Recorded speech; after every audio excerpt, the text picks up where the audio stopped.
Bien. Bonjour à toutes Bonjour à toutes et à tous, bienvenue dans le podcast La Sueur.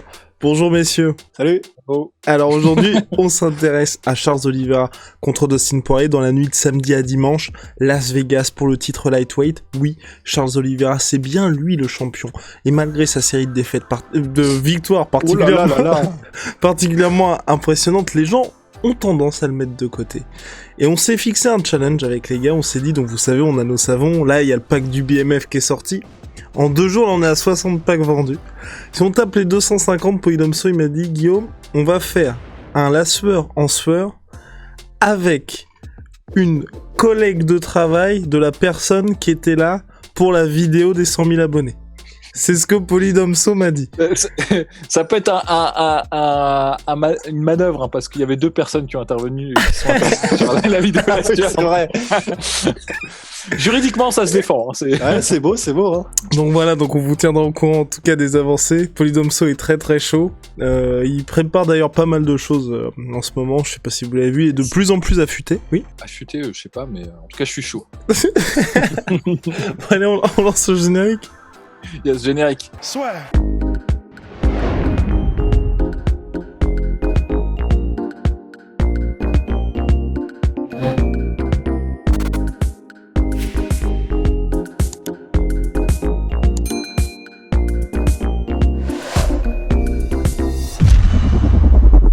Charles Oliveira, Dustin Poirier avec Ross, on en a déjà parlé à plusieurs reprises, mais on n'avait pas eu pour l'instant les envolées lyriques de Polydomso. Eh oui. Donc, honneur à la science. Franchement, J'ai pas grand chose à dire. Non, mais si, carrément. Mais ça ne m'intéresse pas. En plus, personnellement, j'aime beaucoup le parcours des gens comme Charles Oliveira. C'est extrêmement inspirant pour le coup. Un mec, ça fait 10 ans qu'il est là, qui charbonne. Il a tout connu dans 2 catégories qui sont extrêmement compétitives.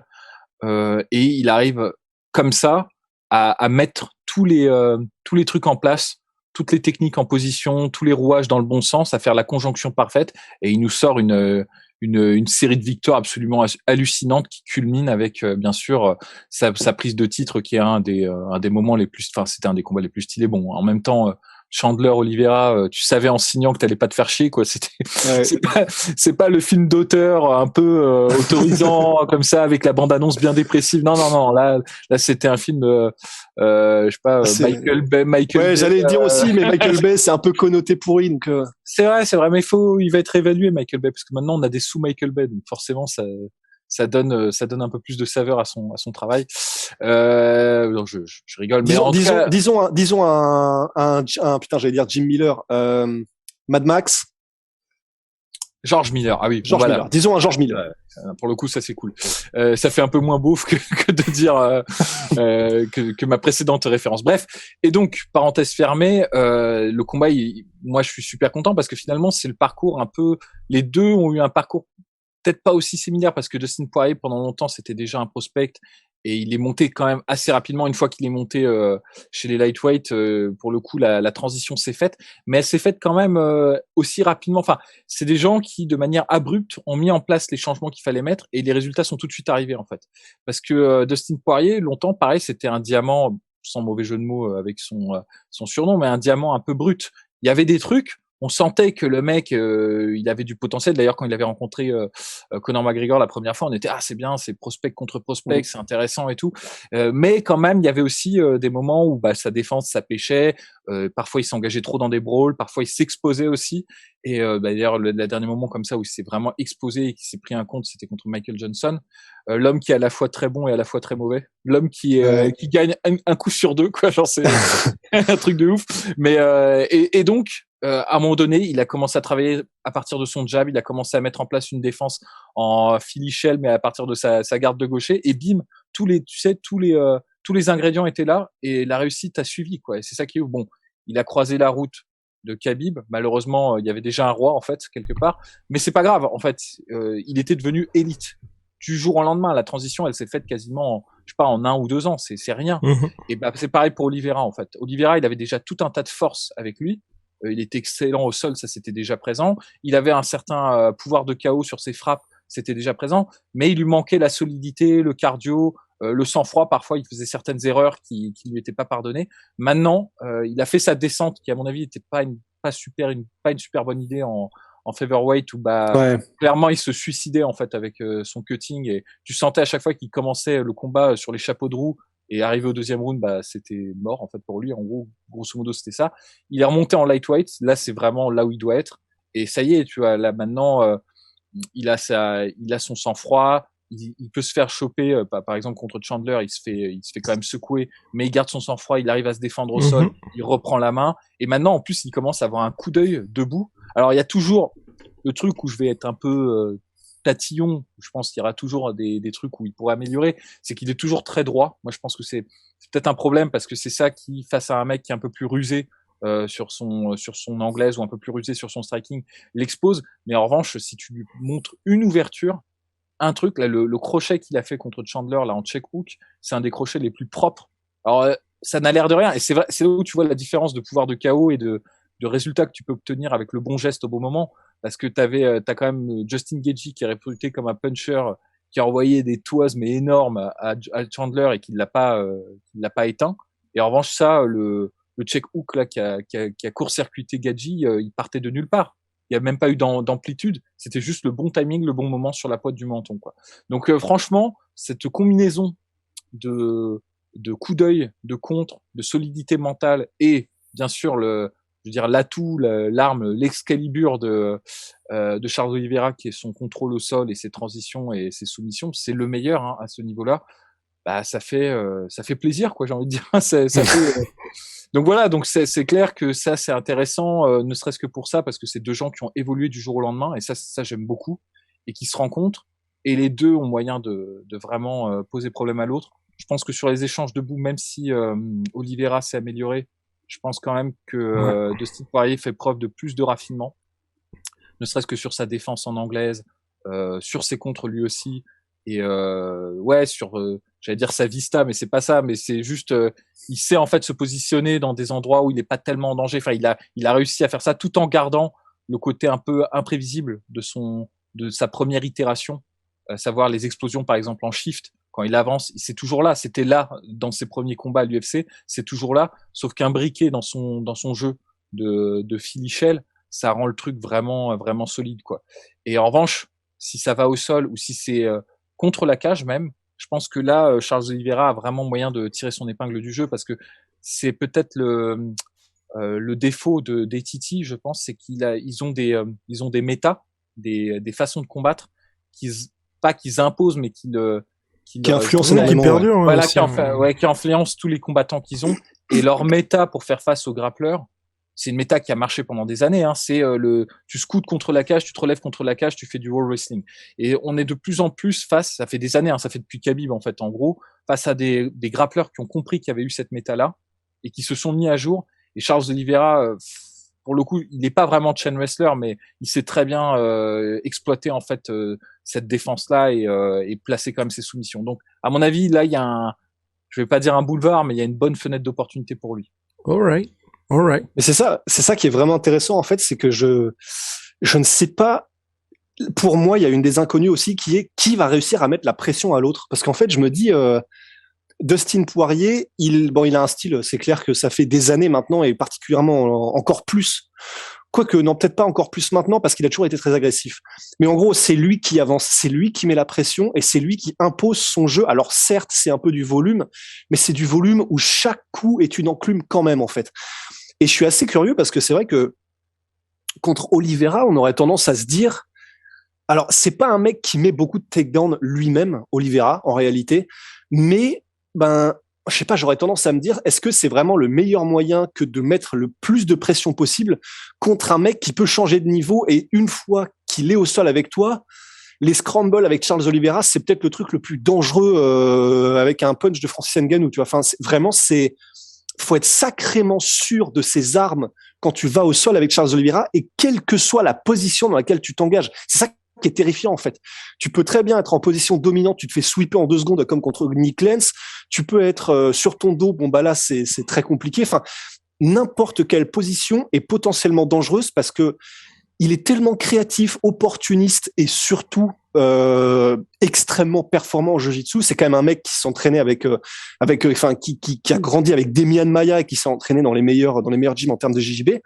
Donc faut quand même dire aussi qu'il à certains moments de sa carrière, je me permets de te couper Ross là-dessus, il s'est aussi fait choper en soumission. Il y a plus ce côté un petit peu absolument. Ça va en fait avec le côté qu'il y avait avant. Opportuniste. Voilà. Ouais, voilà. Ça va avec le côté un peu opportuniste, c'est-à-dire que il crée des situations et donc des ouvertures dans lesquelles généralement c'est lui qui arrive à s'engouffrer parce que c'est lui qui est maître de tout ça. Mais il va tomber à des moments contre des gars qui sont aussi des fermiers. Alors je sais qu'il y avait eu Anthony Pettis, je sais plus contre qui était la deuxième soumission, mais du coup tu peux aussi te faire choper quoi. Mais néanmoins déjà premièrement ça commence à remonter un petit peu et puis en plus de ça vraiment je pense que je sais pas si c'est une roulette russe à laquelle tu as envie de jouer en fait avec Oliveira, surtout dans un combat pour le titre. Et puis et donc je suis assez curieux de savoir qui va mettre la pression à l'autre en fait, parce que si c'est Dustin Poirier, tu t'exposes potentiellement à des changements de niveau et dès qu'il y a un accrochage, c'est le casse-tête. Mais d'un autre côté, je pense que Dustin Poirier n'a pas envie forcément qu'on lui mette la pression parce que s'il se retrouve dans des situations où il est contre la cage ou des trucs comme ça, ça peut être aussi risqué. Du coup, je sais pas trop et je suis très curieux de voir quelle approche va prendre Dustin Poirier en termes de distance, en termes d'agressivité face à Oliveira. Et je finirai là-dessus, mais parce que effectivement, je suis d'accord tout à fait avec Poydomso et on en avait parlé dans les podcasts de preview, mais enfin, je sais pas si Poydomso est d'accord avec ça, je veux pas mettre de mots dans sa bouche, mais pour moi, en fait, Oliveira, il est, comme tu l'as dit, en fait, il a une mécanique de frappe qui est magnifique, déjà. Il a un très bon coup d'œil, il est extrêmement rapide. Mais effectivement, comme tu l'as souligné, et il a une très belle diversité d'attaques aussi, et il les utilise bien. Par exemple, du coup, il fait beaucoup de front kick, il fait beaucoup de low kick, des trucs comme ça, parce qu'il s'en fout. Enfin, si tu chopes son pied, c'est toi qui es dans la merde, en fait. Donc, il est vraiment, c'est assez prodigieux tout ce qu'il arrive à faire en striking. Mais je trouve qu'en striking, du coup, il a tous ces trucs-là, une belle mécanique de frappe, etc. Mais il a pas, comme tu l'as dit, ce next level où il va construire, feinter, te mettre des pièges qu'il va utiliser ensuite, des déplacements qui vont te mettre dans la sauce parce que tu sais pas comment les gérer. Et donc en fait, c'est vrai que j'aurais tendance à me dire, même si je me demande quelle sera l'approche de Dustin Poirier, qui va mettre la pression, etc. Effectivement, debout sur un 5 rounds où donc je pense que Dustin Poirier va minimiser les risques. Je me dis, il y a de grandes chances que ça se passe debout, donc, et que debout, ce soit vraiment effectivement en faveur de Dustin, quoi. Pas mieux. Pas mieux.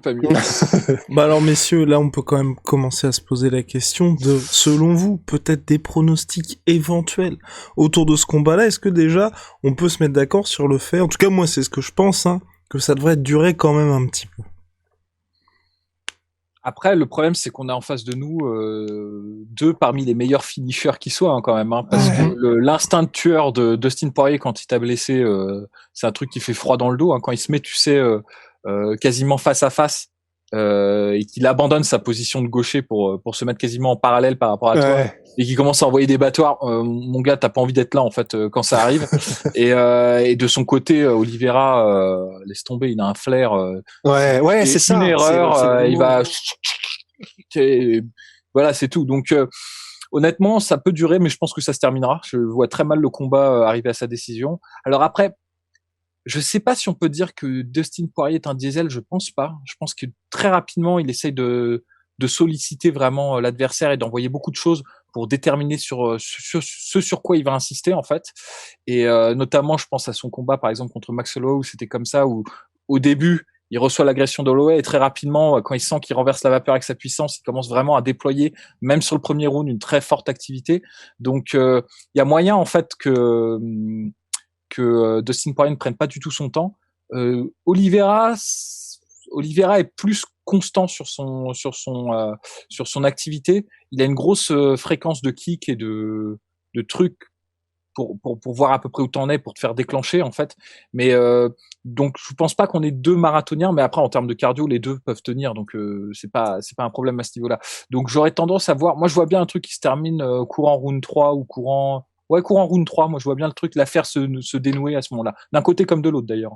Ah oui, d'accord. D'accord. Non, mais après, moi, j'ai un petit, j'ai quelqu'un sur qui je vais mettre la piécette, si tu veux, mais je ne vais pas vous le dire. Je préfère passer la parole à Rust, à ce moment-là. Non, je conserve le suspense, c'est tout. C'est vrai, pour la toute fin et pour les pronos. En fait, c'est vrai que, en revanche, je suis d'accord. En fait, c'est vrai que ça peut probablement se terminer à n'importe quel moment. Vraiment, ce serait pas surprenant, quoi, une soumission que Oliveira soumette Poirier. Ça paraît fou. Wow. Mais je pense que c'est pas forcément déconnant. Hein. Enfin, Ouais. Et là, honnêtement, ce serait magnifique en termes d'histoire pour Charles Oliveira, parce que là, franchement, soit c'est de la mauvaise foi, mais bien malin qui ensuite ira dire qu'Oliveira est sous-coté ou quoi, parce que placer une soumission à Dustin Poirier, ça veut dire que tu peux vraiment placer une soumission à quasiment tout le monde, quoi. Donc c'est vrai que je vois bien ça arriver aussi, mais d'un autre côté, j'ai du mal si jamais Oliveira n'arrive pas à mettre au sol et créer des scrambles où il prend l'avantage nettement et où soumettre Dustin Poirier. De ce qu'on a vu jusqu'à présent, moi maintenant il m'impressionne Oliveira, mais c'est pas vraiment Oliveira en lui-même, c'est n'importe quel autre humain contre Dustin Poirier. J'ai beaucoup de mal à voir Oliveira tenir si jamais il doit être subir les assauts répétés de Poirier. C'est vrai que je suis d'accord avec Polydomso, je vois pas ça durer 5 rounds, en fait. Je vois pas une punition par Dustin Poirier durer 5 rounds. Et Oliveira n'est pas forcément connu pour être peut-être qu'il se révélera en tant que tel, on n'en sait rien, on n'est peut-être pas au bout de nos surprises, mais il est quand même pas connu pour avoir un menton non plus à la marque Hunt. Donc, si ça s'aventure dans les rounds au-delà du 2-3, je pense que Dustin Poirier aura quand même vraiment l'avantage, quoi. Je pense qu'en fait, le truc va se régler, c'est pour le coup, le game plan que va utiliser Oliveira va m'intéresser parce qu'il a, honnêtement, même debout, même si je donne l'avantage à Dustin Poirier debout, parce qu'il a cette science de frapper sans être frappé en retour, en fait. C'est juste ça, parce qu'Oliveira, il est capable de frapper très très fort, mais généralement, il prend aussi de son côté, quoi. Il y a pas, même dans ses victoires récentes, il y a pas de performance où tu te dis, ça y est, il a fait une clinique en striking, il a pas pris un coup. Non, il prend toujours des coups parce qu'il a il vient pas du striking, ça se voit, même s'il apprend vite, même s'il a de la puissance, même s'il a une belle mécanique de frappe, il transfère bien son poids de corps et tout, il a encore ce truc de rester très très droit, d'avoir le menton à la fenêtre un peu sur les échanges et de pas avoir ce que je dis, cette sophistication, ce que tu avais rappelé, Rust, de feinter, de construire, d'amener l'adversaire à s'exposer. En fait, il le fait pas. En revanche, il a les belles techniques de kick, il peut te pousser, il te met la pression, donc il te fait paniquer. Donc d'une certaine manière, il a quand même une stratégie. C'est pas juste j'envoie des coups et j'attends de voir. Mais c'est pas du Adesanya. Et en défense, bon, on lui reprochera pas que ce soit pas du Adesanya. Hein, je veux dire, c'est le meilleur dans ce domaine. Mais c'est juste pour utiliser une image. Mais en défense, c'est surtout là où je vois qu'il y a limite, il est perfectible parce que ça reste encore la voie d'amélioration. Là, personne n'est parfait, hein, c'est juste ce que je souligne. Et face à un mec comme Dustin Poirier qui est capable, justement, qui a cette science de rester à distance de frappe, de se couvrir et de trouver la bonne ouverture et le contre, j'ai peur que s'il y va en se disant je peux échanger avec lui, ça va, je pense qu'il va se faire sanctionner s'il échange dans cette mentalité-là. En revanche, s'il utilise ces techniques de kick, par exemple, et notamment on sait que la défense c'est pas vraiment du Philly Shell, mais on va dire Philly Shell de Dustin Poirier. Est-ce que tu peux rappeler pour les gens qui écoutent ce que c'est que le Philly Shell? Le coquillage de Philadelphie, parce qu'on on nous blâme, on dit qu'on utilise trop d'anglicisme. C'est vrai, on doit vraiment en utiliser. Donc le coquillage de Philadelphie à partir de maintenant, c'est une technique de défense. Il y a plusieurs noms pour ça. C'est quand tu vas te protéger, tu vas pas avoir ta garde haute, tu vas pas avoir les deux mains traditionnellement comme on te la prend en fait. Tu vas chercher à avoir une main que tu vas garder au téléphone, le bras arrière, et le bras avant, au lieu d'avoir le bras avant qui te protège, tu vas te mettre en fait où tu vas utiliser l'épaule pour te protéger et ton bras avant va pouvoir te protéger ton corps en fait. L'avantage de ça, c'est que ça te permet en fait de garder toujours un contact visuel avec ton adversaire pendant les échanges et de pouvoir contrer, de pouvoir même d'améliorer ta défense en fait. D'une certaine manière, c'est une posture qui est un peu plus défensive. Le désavantage, c'est que ça te force à utiliser un peu plus ton bras arrière. C'est plus compliqué d'établir un jab alors, il est plus imprévisible le jab parce qu'il part d'en bas, ça c'est clair. Mais la mécanique de frappe est un peu plus compliquée. Par exemple, pour passer un crochet du bras avant comme ça, c'est un peu plus compliqué aussi. Il faut faire un mouvement un peu d'enchaînement ou engager les hanches avant. Donc, ça limite un peu tes options quand tu es en offensif, mais en défensif, ça te permet de toujours garder un œil devant l'adversaire et ça permet de placer des contres assez venimeux parce que quand tu sens le contact de l'adversaire sur ton épaule, tu sais qu'il est à position de frappe et là tu peux envoyer plein pot ton bras arrière si ton bras arrière est armé à ce moment-là. Donc c'est une position qui remonte, je pense, c'est très vieux dans la boxe. Hein, ça, tu vois déjà Archimour qui faisait ça il y a tard l'époque. Et bon, celui qui est le plus connu pour ça, c'est Floyd Mayweather, mais il y a aussi James Toney, Dimitri Pirog. Enfin, il y en a plein. Et en MMA, celui qui utilise ça aussi, c'est Bobby Green, que j'aime beaucoup. Il utilise. Oui. Ouais. Et alors la petite subtilité qu'a Dustin Poirier, c'est que lui, il est en gaucher, donc ce qui est assez étonnant parce que normalement le finichel, tu utilises quand tu es en orthodoxe versus orthodoxe, c'est-à-dire en garde fermée et non pas en garde ouverte. C'est assez étonnant parce qu'en garde ouverte, si t'es comme ça, le bras arrière peut arriver directement sur toi. Normalement, l'épaule te protège contre le bras arrière de l'adversaire. Donc c'est un peu particulier, mais il le fait marcher. Et il a aussi une technique qu'il utilise qui, à mon sens, nuit à sa défense en finichel, mais il arrive très bien à le faire. C'est de vraiment intercaler le coude, carrément lever le bras, exagérer pour pousser l'adversaire, pousser le bras avant de l'adversaire. Je pense que c'est parce qu'il le fait en gaucher. Et qu'en gaucher, normalement, le jab, c'est compliqué, tu vois, de le contrer juste avec l'épaule. Donc, tu vas vraiment amplifier ton mouvement pour écarter le jab. L'ennui, c'est que l'avantage du finichel, c'est que tu protèges ton corps aussi comme ça. Et en faisant ça, il s'expose au corps. Il expose son corps en faisant ça. Et on avait vu notamment que Holloway avait vraiment exploité ça dans les moments de succès d'Holloway, où il avait toutes les peines du monde à le toucher nettement au niveau du menton. Parce que quand tu te mets en finichel, vraiment, tu rentres le menton et donc tu exposes juste le front, qui est une partie très solide du corps. Et ben en fait, ce qu'il arrivait en fait à exploiter contre Dustin Poirier, c'était les attaques au corps, étonnamment, alors que normalement finichel, t'es censé te protéger un peu contre ça. Donc je pense que ça, justement, ça me permet d'ouvrir sur ce que pourrait faire Oliveira. Oliveira aurait tort il a de très bons kicks, t'as eu raison de le souligner, et il pourrait très bien refuser la guerre à mi-distance, vraiment ne pas chercher à boxer avec Dustin Poirier et utiliser l'artillerie quelque part, c'est-à-dire pousser Dustin Poirier à sortir des tranchées. Ça fait une métaphore filée sur la stratégie militaire, mais c'est vrai qu'il a les kicks. Donc attaquer en kick Dustin Poirier au niveau du corps notamment, on sait que Dustin Poirier se découvre à ce moment-là, et forcer Dustin Poirier à venir vers toi, parce que ce que j'avais souligné sur le striking de Dustin Poirier, qui s'est nettement amélioré depuis sa transition chez les lightweight, c'est que il est très bon pour ses agressions en shift notamment, c'est-à-dire quand il avance comme si tu avançais en marchant en fait, et c'est là où tu agresses. En revanche, quand il doit pourchasser son adversaire qui arrive tout le temps à maintenir la distance, il continue de se découvrir. Et je renvoie notamment à son combat contre Joseph Duffy, où Duffy avait utilisé cette stratégie-là, justement, d'utiliser un peu des kicks à longue distance pour forcer, en fait, Dustin Poirier à se découvrir et attaquer. Et à ce moment-là, Duffy le contrait. Et un autre qui a fait ça aussi, c'est Dan Hooker, également. Donc, il y a des pistes, en fait, de striking. Faut juste pas accepter la distance de frappe de Dustin Poirier, qui est franchement, en mi-distance, honnêtement, en lightweight, c'est peut-être le meilleur. Parce qu'en plus, il a les low kicks, il a les calf kicks. Donc, il est très compliqué à battre dans cette distance-là. En revanche, le forcer à venir vers toi, et en ce moment-là, en plus, ça ouvrira des pistes pour justement les changements de niveau que tu évoquais de manière tout à fait pertinente, d'ailleurs.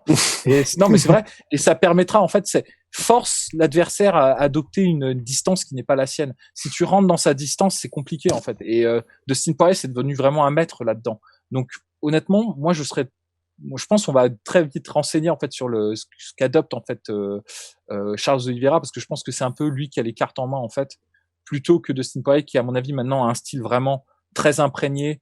Il fait à peu près la même chose avec tout le monde maintenant. Bien sûr, il utilise des armes plus contre certaines personnes, notamment contre Conor McGregor qui est gaucher. Il utilise encore plus les calf kicks parce qu'ils étaient du coup en garde fermée. Lui-même est gaucher, donc ça lui permettait ça. Il adapte un peu son style. Contre Justin Gaethje, il utilisait beaucoup le jab pour fixer la défense de Gaethje et pour utiliser ses combinaisons. Là, contre Charles Oliveira, ça va être à Oliveira de forcer en fait justement Dustin Poirier à s'adapter. Et je pense que sa piste, c'est des kicks pour ensuite, dans un second temps, développer son jeu en grappling. Alright. Bon, messieurs. Pronostic time. Ah tiens, honneur à toi, Guillaume, tiens. Eh c'est compliqué, c'est vraiment très compliqué ce combat, parce que je pense déjà petit préambule, que personne ne veut voir ni l'un ni l'autre perdre, parce que c'est deux personnalités extrêmement attachantes, mais je vois quand même une victoire de Dustin Poirier par TKO au 4e round. Alors, attends, est-ce que je peux faire mon prono avant parce qu'il faut que Rust rétablisse l'équilibre dans la force. Ça va être la garantie, moi, c'est pareil. En fait, je vais te dire le fond de ma pensée. J'aimerais beaucoup que ce soit Charles Oliveira qui gagne. Idem, parce que j'ai envie de le voir contre Islam Makhachev. Déjà, ce serait un super match-up. Parce que Poirier-Makhachev, je pense que ça va pas être très sympa. Ouais, pareil, idem. mais du coup, non, mais même au-delà de ça, je pense que Dustin Poirier, enfin, en termes de carrière, Dustin Poirier, il a déjà eu son moment de brio et tout, et je sais pas, l'histoire de Charles Oliveira me touche plus. Bon, ça, c'est un truc qui est absolument pas objectif, c'est subjectif et tout. Après, c'est ce qui fait peut-être qu'il va s'imposer, hein. Il va regarder le podcast, il va se dire bon. Il faut que je laisse gagner. C'est un podcast de son vieil ami Polydomso. Ouais, bon, on se connaît bien. On tape des barbecues tous les week-ends. Mais non, mais alors du coup, j'aimerais beaucoup que ce soit Charles Oliveira qui gagne, mais j'ai un peu peur vraiment, c'est cette défense en striking, et j'ai peur qu'il adopte le mauvais game plan en fait, qu'il y aille en se disant, je vais faire comme avec les autres, je vais leur mettre la pression, ils vont céder à un moment donné, et je vais pouvoir trouver la séquence de finish appropriée et terminer le combat. Et j'ai peur en fait que dans un de ces échanges à mi-distance, comme il prend vraiment, tu sais, il a cette garde et qui, bon, il veut placer ses coups, mais il reste en zone de danger dans ces moments-là. Et j'ai peur qu'il prenne un vilain contre à un moment donné et que voilà, les jeux soient faits, parce que à partir de là, en revanche, les séquences de finish de Dustin Poirier, ça fait peur. Donc j'aurais tendance à privilégier cette option-là. Je me dis, comme tu l'as évoqué, Rust, c'est pas le meilleur en termes de takedown aussi, Charles Oliveira. Ça aurait pu être une piste, parce que je pense que s'il avait d'excellents takedowns, là, je mettrais tout de suite mon billet sur Charles Oliveira, parce qu'au sol, je pense que il a un tel avantage, il a une telle suprématie que ça l'aiderait, et je pense que pour le coup, la défense au sol de Dustin Poirier devient de plus en plus obsolète avec le temps qui passe, en fait. Cette méta, je pense à un moment donné, elle va être abandonnée, tu vois. Il y a d'autres choses qui sont en train de se mettre en place, d'autres gardes pour faire face à l'évolution de ce jeu-là, en fait. Et donc c'est pour ça que j'aurais tendance dans ce cas-là à favoriser Charles Oliveira. Maintenant, en l'état actuel, je vais dire ticket au round 3 pour Dustin Poirier, parce que je pense qu'il va y avoir un échange, il va y avoir un contre, et ce serait dommage. Donc je te laisse la voix. Alors, du coup, on va rétablir. Ouais. Non, mais après, dis-nous aussi ce que te dit ton cœur. Ouais, c'est ça, parce qu'en fait, au-delà du fait que tout est possible, toutes les affaires de probabilité, mais même si c'est possible, j'ai tellement de mal à le voir réussir à soumettre Poirier. Et en fait, je me dis, s'il ne le soumet pas, le nombre de pistes, il est quand même sacrément restreint déjà. Donc, il peut surprendre et ça peut faire un magnifique combat, mais j'ai du mal aussi à ne pas voir Dustin gagner. J'ai du mal à pas le voir gagner parce qu'en fait, je me dis, contre Khabib, c'est pas vraiment pareil, parce qu'en fait, Dustin Poirier a été vraiment, tu es étouffé par Khabib. C'est pas vraiment que tu es surpris par Khabib, t'es étouffé du début jusqu'à la fin. Mais je pense que 1 pour le titre, 2 pour le fait qu'il a envie de faire les choses bien. Il a déjà eu cette opportunité pour le titre. Cette fois-ci, je pense qu'il a vraiment envie de l'assurer. Je pense qu'on va vraiment voir un Dustin qui est un peu plus prudent. Ça reste Dustin Poirier, il sera agressif. Ça reste Dustin Poirier, il fera mal. Mais j'ai du mal à voir Dustin y aller en mode on va prendre des risques pour vraiment s'assurer un finish. Et donc, un Dustin qui ne prend pas de risques et qui décide d'assurer le coup, il est peut-être un poil moins dangereux, mais en tout cas efficace tout autant. Et j'ai du mal à voir un Dustin qui ne réussit pas son travail, quoi. Donc je vais aussi dire Dustin Poirier. Je vais dire ouais. Et puis mais merde, comme vous, j'ai envie de dire round 4 en fait, parce que round 3, je me dis c'est trop tôt. Il sera encore relativement là, je pense, Oliveira. Round 5. Ça veut dire qu'il y aura eu 4 rounds avant très disputés, et ça paraît quand même chaud contre un gars comme Dustin Poirier. Donc je vais dire pareil, je vais dire arrêt de l'arbitre, 4e round. Allez, rendez-vous dans la nuit de samedi à dimanche à Las Vegas pour l'UFC 269. Faut le voir, ce combat, le voir, c'est magnifique. Évidemment. Ça va être. Je pense que ça va être la folie, et j'espère en tout cas que les deux sortiront plus grands de ce combat-là. Et puis surtout Charles Oliveira, tu vois qu'il est plus coté s'il venait à s'imposer, en tout cas, tu vois, champion par défaut de cette catégorie. Pour moi, il est déjà indéniable, Oliveira. Très honnêtement, les gens qui le considèrent comme un champion par défaut, Un champion de je papier. un champion de papier, je comprends pas quoi. Le mec, il a tout fait, donc Ouais. c'est dur comme c'est parce qu'en fait le problème c'est qu'il arrive après Khabib. En fait, C'est la ça. réalité, on va pas se mentir, c'est ça. Et quand t'as un mec aussi dominant qui part sans perdre, ça nuit à la valeur du titre. En s'imposant Automatiquement. aussi face à Chandler, je pense, tu vois. Ouais, les deux concomitamment, ça a pas dû l'aider. Oui, c'est sûr. ça a pas dû l'aider, c'est clair. Mais À Houston, en après, à toute autre époque, et on le reconnaîtrait à sa juste valeur. En fait, je pense les gens sont assez durs. Mais je suis content parce que quand je regarde les réactions sous les vidéos de la sueur qui parle de Charles Oliveira, il a une très bonne cote. Donc c'est un public de qualité que nous avons. De qualité. Mais et en plus de ça, pour abonder, mais je finirai là-dessus. Abonde, Rust. Ouais, c'est vrai que ça fait plaisir parce que je pense que j'ai l'impression que c'est pareil pour vous, mais vraiment, j'ai hâte de voir ce combat. Je suis hypé et vraiment pour de vrai en fait, je suis tellement curieux. Il y a de l'inconnu, on adore les deux combattants, les deux sont spectaculaires, les deux sont extrêmement efficients. Et j'ai vraiment hâte de voir le combat. Je sais pas si c'est en tant que fan de MMA ou c'est peut-être parce que ils sont eux-mêmes en train de prendre peut-être une autre dimension. Alors Dustin Poirier, c'est sûr parce qu'il y a eu l'avant après McGregor. Peut-être que Oliveira, c'est aussi parce qu'il y a eu l'avant après titre, tout simplement. Mais je suis hypé par le combat en lui-même, de la même manière qu'on aurait pu l'être comme un Aldo Font, par exemple, qui vient de se passer effectivement. Mais je le suis tout autant parce que j'ai vraiment l'impression qu'effectivement, des stars, je sais pas, mais que ce sont vraiment des combattants qui sont en train de rentrer dans la légende et du coup, ça donne une importance réelle à ce combat en plus du titre, quoi. À suivre. On a hâte en tout cas. Big shout out Mike Schwilpe, Mike Schwilpe, en 30% sur tout My Protein avec le code I la sueur. got it. Oh oui. It's got it. Et Venom, sponsor de l'UFC, sponsor de la soirée. Voilà. Damn. Polish Superman. Allez, à la prochaine.